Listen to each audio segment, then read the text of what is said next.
Study IQ IAS, अब तैयारी हुई अफोर्डेबल। Hello everyone, welcome to study IQ।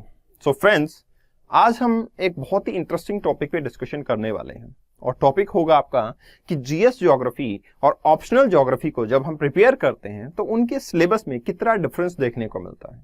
काफी सारे स्टूडेंट्स की क्वेरीज आती हैं कि सर ज्योग्राफी जीएस को क्या मुझे ऑप्शनल पढ़ने के बाद अलग से प्रिपेयर करना पड़ेगा, या फिर जब मैं ज्योग्राफी जीएस पढ़ चुका होता हूं तो ऑप्शनल में कितना मुझे एक्स्ट्रा पढ़ना पड़ता है, क्या मुझे बहुत ज्यादा एक्स्ट्रा पढ़ना पड़ता है या वही चीजें मुझे वहां पे भी काम आती हैं, मेरे बेस की डेवलपमेंट वहां पे वो कर पाएंगे।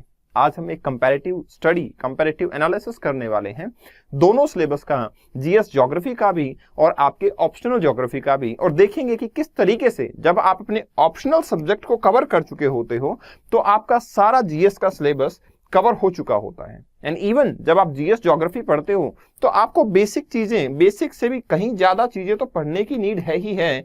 मतलब once you are done with the GS geography, आपके लिए ऑप्शनल भी काफी हद तक आसान हो जाता है।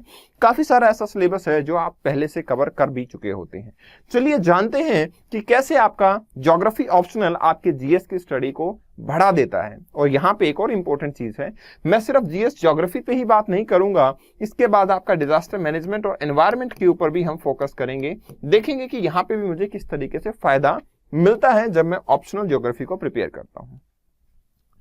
तो यहाँ पे मैं दिखाना चाहूंगा आपको जीएस ज्योग्राफी के बारे में। पहले जीएस ज्योग्राफी आपके जनरल स्टडी के पेपर 1 के अंदर देखने को मिलती है, जिसके अंदर हिस्ट्री, ज्योग्राफी और Indian society as a subject जो है वो देखने को मिलते हैं। आज हम बात करने वाले हैं ज्योग्राफी के एंगल से कि जीएस ज्योग्राफी को आप कैसे प्रिपेयर करते हो जब आपका ऑप्शनल भी ज्योग्राफी हो, या फिर ऑप्शनल ज्योग्राफी आपको कितने हद तक हेल्प करेगा आपके जीएस की प्रिपरेशन में। चलिए तो आगे बढ़ते हैं और देखते हैं। देखिए, जीएस ज्योग्राफी जब हम पढ़ना स्टार्ट करते हैं तो उसमें सबसे पहले हम क्या पढ़ते हैं? सबसे पहले हम कुछ बेसिक्स के बारे में जानते हैं, जिसमें कि यूनिवर्स क्या होता है, गैलेक्सीज क्या होती हैं, स्टार क्या है, प्लेनेट क्या है, मून क्या है, एस्ट्रॉइड क्या है, क्यूपियर बेल्ट क्या है, ड्वार्फ प्लेनेट क्या है, इन सब के बारे में। फिर कुछ बेसिक डिटेल हम अर्थ के बारे में भी जानते हैं कि अर्थ का मोशन, डे नाइट कैसे बनते हैं, लॉन्गिट्यूड, लैटिट्यूड, प्राइम मेरिडियंस कैसे बनते हैं। अब ये जो चीजें आप जानते हो, ये सारी चीजें आप कहां पे यूज करते हो? आप अपने ऑप्शनल ज्योग्राफी के अंदर सिंपली उस पिलर को यूज करते हो। कहां पे? जब हम अपनी ज्योग्राफी की स्टडी स्टार्ट करते हैं तो उसमें भी आपको बेसिक्स ऑफ ज्योग्राफी की रिक्वायरमेंट पड़ती है। क्यों? अगर आप जियोमॉर्फोलॉजी को पढ़ते हो तो जियोमॉर्फोलॉजी में सबसे पहले हम यूनिवर्स की डेवलपमेंट के बारे में ही स्टडी करते हैं। अब यूनिवर्स के बारे में स्टडी करेंगे तो यूनिवर्स में गैलेक्सीज आती हैं, गैलेक्सीज के अंदर स्टार आते हैं, स्टार में आपका सोलर सिस्टम आता है, प्लेनेट आते हैं, अर्थ आता है, मून आता है। मतलब इन सब के बारे में हम डिस्कस करेंगे। और जब आप क्लाइमेटोलॉजी पढ़ते हो तो लॉन्गिट्यूड और लैटिट्यूड, ये सब चीजें आपके लिए बहुत इंपॉर्टेंट हो जाती हैं। इसका मतलब ये हुआ कि जो आपका पहला पिलर था ज्योग्राफी जीएस का, वो पिलर आपका बड़ी आसानी से यहाँ पे कवर हो जाता है। ठीक है, राइट? ये पिलर जो है आपका, वो ज्योग्राफी ऑप्शनल में बड़ी कॉम्प्रिहेंसिव तरीके से प्रिपेयर होता है। अब देखो, इसके बाद आप जीएस में क्या पढ़ते हो? इसमें पढ़ते हो आप जियोमॉर्फोलॉजी। देखो, जियोमॉर्फोलॉजी का क्या मतलब होता है? जियो का मतलब तो होता है अर्थ। ठीक है, ये जो वर्ड है जियो, इसका तो मतलब होता है अपने आप में अर्थ। ठीक है, और मॉर्फोलॉजी का मतलब होता है डेवलपमेंट। तो मतलब हम बात करेंगे इसके अंदर अर्थ डेवलपमेंट, अर्थ की डेवलपमेंट कैसे हुई है, इसके ऊपर हम इसमें बात करते हैं। अब अर्थ की डेवलपमेंट के ऊपर बात करते हैं तो इसमें क्या देखते हैं? Origin and evolution of earth, interior of earth कि क्या एविडेंसेस है, किस तरीके से पता लगता है। फिर कुछ थ्योरीज हैं, continental rift, sea floor spreading, plates tectonic theories, इन थ्योरीज के बारे में हम स्टडी करते हैं। देन आप अर्थक्वेक एंड वोल्केनोज के बारे में पढ़ते हो, endogenic, exogenic forces, rocks and rock cycle, landform development. ये आपकी स्टडी होती है जियोमॉर्फोलॉजी के अंदर। अब आ जाते हैं आपके ऑप्शनल सब्जेक्ट के अंदर, जिसमें पेपर 1 का पहला ही पिलर क्या होता है आपका? जियोमॉर्फोलॉजी। मतलब वो सारे टॉपिक जो आप जनरल स्टडी की ज्योग्राफी में पढ़ते हो, वो सारे टॉपिक हम यहां पे दोबारा से स्टडी करते हैं। ठीक है, मतलब उनकी कॉम्प्रिहेंसिव एनालिसिस करते हैं, उनका डिटेल एनालिसिस में हम करते हैं। इवन मैं ये कहूंगा कि वो जो टॉपिक पढ़े थे उससे 2 या 3 टॉपिक हम एक्स्ट्रा भी पढ़ते हैं, जैसे कि टॉपिक हुआ जियोसिंक्लाइंस का, ठीक है, आइसोस्टेसी का, राइट, अप्लाइड जियोमॉर्फोलॉजी का। मतलब ये वो टॉपिक हैं जो कि ये बताते हैं कि जियोमॉर्फोलॉजी आपकी जनरल लाइफ में कैसे आपको काम आती है। सो डिफरेंस क्या देखने को मिला? डिफरेंस ये हुआ कि ज्योग्राफी जीएस के अंदर जहां मैंने जियोमॉर्फोलॉजी को डिस्कस किया उसमें मैंने कुछ एडवांस कॉन्सेप्ट नहीं डिस्कस किए और हमने नहीं पढ़े, और उनको ही हम आपके ऑप्शनल ज्योग्राफी में पढ़ते हैं। और ये भी देखते हैं कि ऑप्शनल ज्योग्राफी में कि जियोमॉर्फोलॉजी आपकी जनरल लाइफ में कहां पे अप्लाई होता है, कहां पे इंप्लीमेंट होता है। तो ये बहुत इंपॉर्टेंट चीज होगी। अब दूसरा पिलर देखिए, एक और चीज मैं दिखाना चाहूंगा। जब आप फिजिकल सेटिंग ऑफ इंडिया पढ़ते हो तो एक्चुअली आप ये मान सकते हो it is also applied type, ठीक है ना, ऑफ जियोमॉर्फोलॉजी ऑन इंडिया। क्योंकि इसमें क्या करेंगे हम, हिमालयाज कैसे बने हैं, प्लेन एरिया कैसे बना, रिवर सिस्टम कैसे चला है, इन सब चीजों के बारे में हम डिस्कस करते हैं। कोस्टल बाउंड्रीज के बारे में डिस्कस करते हैं। 6 फिजियोग्राफिक फीचर होते हैं इंडिया के अंदर, उन सभी 6 के 6 फिजियोग्राफिक फीचर्स को हम डिटेल में एनालिसिस करते हैं, जो कि आपको जनरल स्टडी के अंदर भी करना पड़ेगा, मैं आपको दिखाऊंगा। तो मतलब ये हुआ कि जियोमॉर्फोलॉजी का काफी हद तक ओवरलैप जो है वो आपकी जनरल स्टडी से देखने को मिलता है। सेकेंड पिलर जो आता है जियोमॉर्फोलॉजी के बाद वो आता है जीएस का क्लाइमेटोलॉजी। तो क्लाइमेटोलॉजी आपको वैसे तो देख ही लिया होगा। क्लाइमेटोलॉजी के अंदर हमने देखा कि फिजिकल ज्योग्राफी वाला पार्ट जो था पेपर 1 जो ऑप्शनल का था उसमें भी क्लाइमेटोलॉजी आता है। यहां भी क्लाइमेटोलॉजी, जिसमें हम एटमॉस्फेयर, सोलर रेडिएशन, हीट बदल, temperature, pressure cell, weather, jet stream, type of wind, polar vortex, इसके अलावा atmosphere, humidity, stability, instability, type of cloud, cyclone, इंसो एंड क्लाउड बर्स्ट के बारे में देखते हैं। काफी इंपॉर्टेंट और काफी इंटरेस्टिंग टॉपिक होते हैं। अब जब आप ऑप्शनल ज्योग्राफी में जाते हो तो यहां देखिए, यहां पे आप बात करोगे ऑप्शनल ज्योग्राफी पेपर 1 जो है इसका सेकंड पिलर आपका कंप्लीट क्लाइमेटोलॉजी।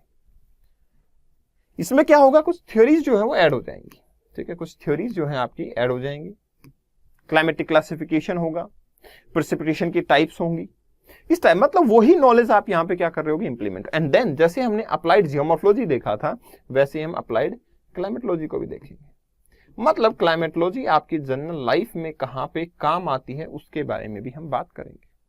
क्लाइमेटोलॉजी आपकी जनरल लाइफ के अंदर कहां काम आती है उसके ऊपर भी हम यहां डिस्कशन करने वाले हैं। अब तीसरा पिलर आपको लग रहा होगा सर ये तो ओशियनोग्राफी है, तो फिर ऑब्वियसली जीएस में भी रहेगा। बिल्कुल रहेगा, 100% रहेगा।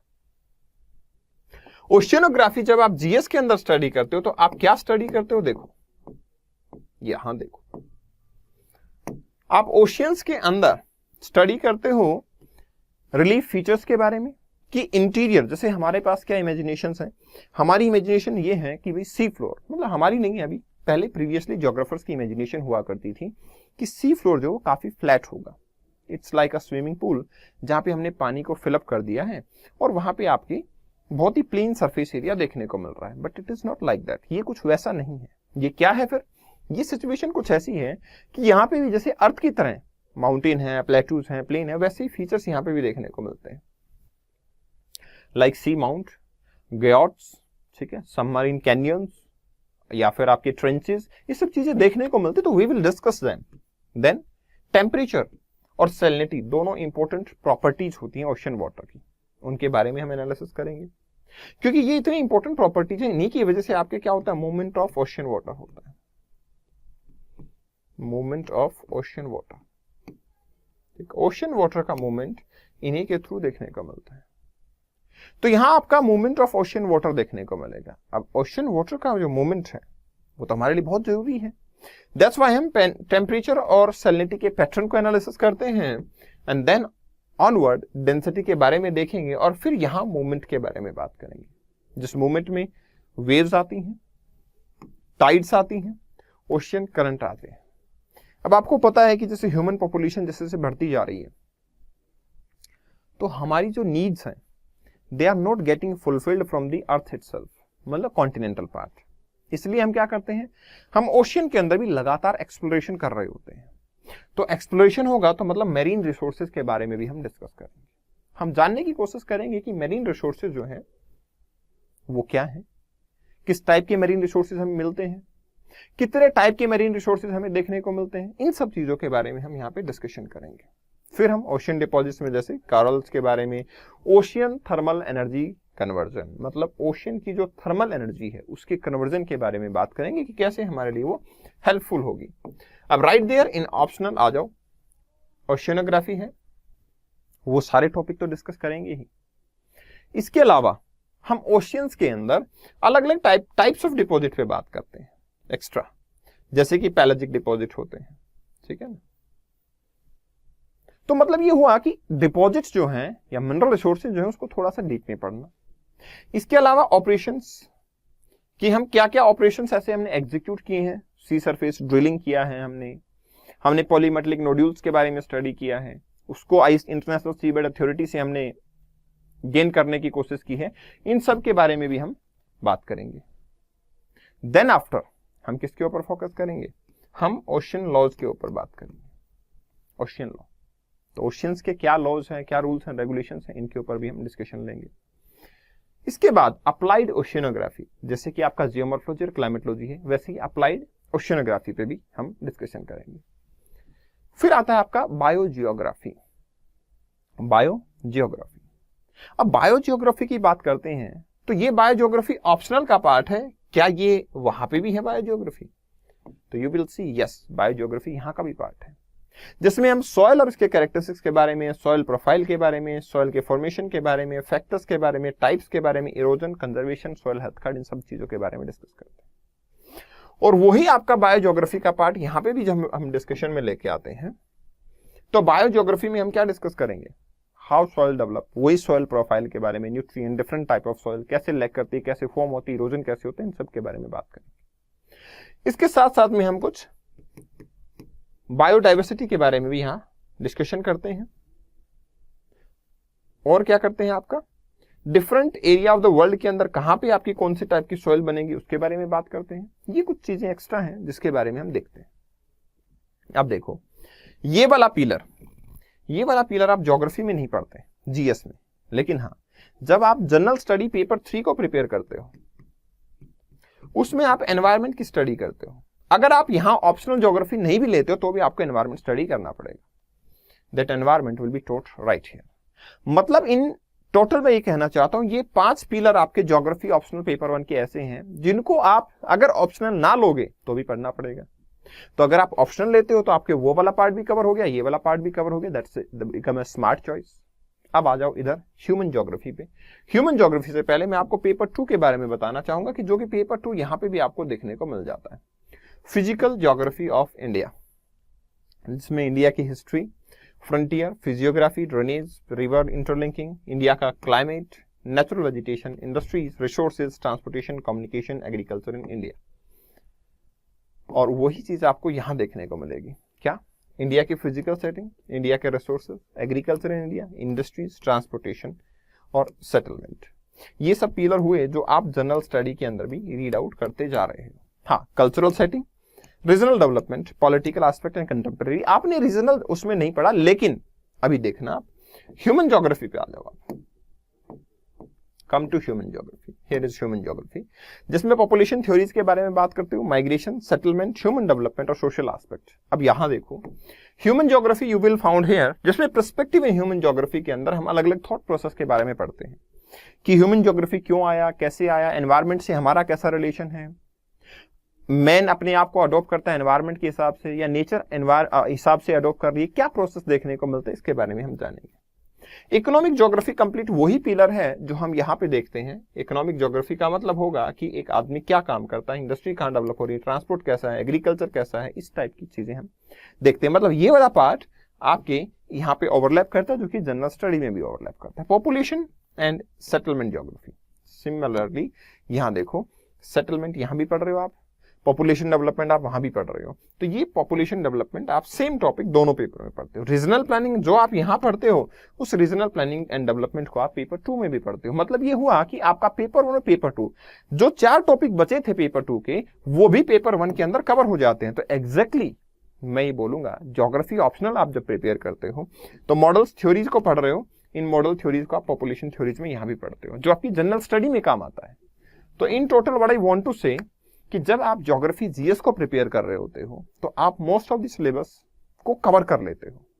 अगर आप पेपर 1 का पार्ट मानोगे तो आधा पेपर आपका जीएस में ही पूरा हो गया। लेफ्ट ओवर पार्ट में कुछ पार्ट जीएस में पूरा हुआ और कुछ पार्ट जब आप कवर करते हो तो पेपर 2 तो आपका कंप्लीट ही हो जाता है। मतलब पेपर 1 और पेपर 2 की जो स्टडीज है वो डिफरेंट स्टडीज नहीं होती, आप एक सिंगल पार्ट के अंदर उसकी स्टडी कर सकते हो, उसको पढ़ सकते हो, and that is the important part of your assessment. Important part हो जाता है आपके असेसमेंट का ज्योग्राफी ऑप्शनल। इसलिए क्या होता है, मैक्सिमम पीपल ज्योग्राफी ऑप्शनल को ऑप्ट करते हैं और अपनी सक्सेसफुल स्टोरी लिखते हैं। कारण क्योंकि आपके प्रीलिम्स के अंदर अच्छी रैंक लाना वो भी काफी आसान हो गया, आपके मेंस के अंदर सिलेबस को कंसाइज करके पढ़ना वो भी आपके लिए आसान हो गया। तो काफी इंपॉर्टेंट पार्ट आपके ज्योग्राफी ऑप्शनल से आते हैं। और प्रीलिम्स के अंदर बात करूं तो 30 क्वेश्चन के करीब एनवायरमेंट और ज्योग्राफी से मिलेंगे आपको, और जो कि दोनों चीजें आपकी यहाँ पे कवर हो जाती हैं। That's why 60 marks in prelims बड़ी आसानी से मिल जाते हैं आपको। This is the reason geography is known as best optional subject in civil services exam. तो डिस्कशन तो ये है। अब इससे आगे एक और इंपॉर्टेंट इंफॉर्मेशन जो मैं आपको देना चाहता हूं वो ये है कि अगर आप ज्योग्राफी ऑप्शनल बैच को ज्वाइन करना चाहते हैं, पढ़ना चाहते हैं, ज्योग्राफी ऑप्शनल को प्रिपेयर करना चाहते हैं, तो 27 मार्च से आपका बैच जो है वो स्टार्ट हो रहा है। कपिल लाइव का कोड यूज करके आप इसमें एडमिशन ले सकते हैं। यहां पे आपको डिस्काउंटेड प्राइस पे ये चीजें देखने को मिल जाएगी। दूसरी इंपॉर्टेंट चीज क्या है कि इस बैच के अंदर सर क्या मुझे कोई एक्स्ट्रा से मटेरियल, बुक या कुछ ऐसा रेफर करना पड़ेगा? Answer is no. आपको हर क्लास के बाद में क्लास के क्रक्स और हैंडमेड नोट्स मिलेंगे। इसके अलावा आपको कुछ भी रेफर नहीं करना है। इवन जीएस के लिए भी आपको कुछ रेफर करने की जरूरत नहीं पड़ेगी। आपका जीएस बड़ी कॉम्प्रिहेंसिव तरीके से कंप्लीट होगा। स्टिल आपकी कोई क्वेरीज हैं तो आप मुझसे कनेक्ट हो सकते हैं। कहां पे? kapil.bhardwaj2022 kapil.bhardwaj2022 this is my Insta handle. आप मुझे यहाँ पे डायरेक्टली मैसेज कर सकते हैं। All the very best. Thank you very much. Study IQ IAS, अब तैयारी हुई अफोर्डेबल।